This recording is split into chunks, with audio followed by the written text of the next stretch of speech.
At least 180 households that were recently affected by floods in Loglogo, Laisamis and Marsabit Town in Marsabit County have received early Christmas presents in the form of food courtesy of the National Council of Churches of Kenya, Upper Eastern Region. Still in the spirit of Christmas, a woman in Kaptongeno village in Belgut will cross into a new year in a brand new house courtesy of the National Government Affirmative Action Fund.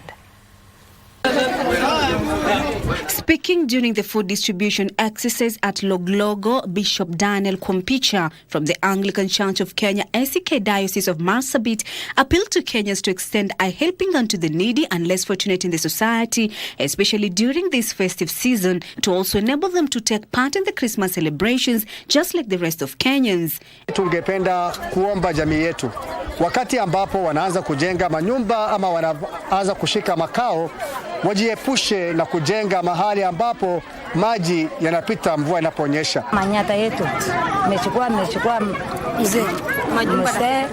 mechukua tena nyumba yetu, hakuna tamali mechukua yetu. Kama kanisa wametuunganisha sisi kama union. Na tunashukuru Mungu. Elsewhere, it was an early Christmas gift to a needy woman, Caroline Misik, a resident of Kaptongeno village in Belgut, Kericho County, after she was officially handed over a house built by National Government Affirmative Action Fund. Kericho County MP Beatrice Kemei, who led the handing over of the project, said Caroline had suffered depression such that she threatened to take away her life before they intervened. Tuko na watu wengi wako na mashida kama hii.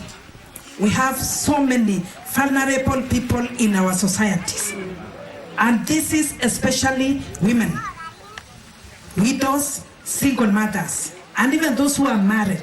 Some of them, their husbands have left them. An example is this lady, but I want to ask the husband to come back home.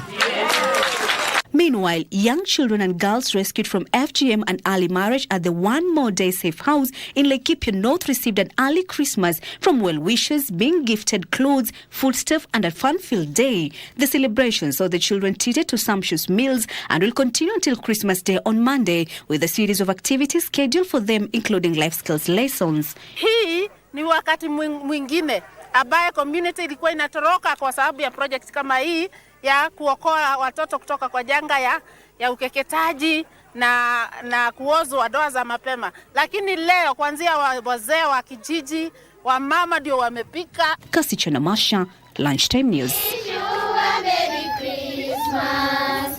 We wish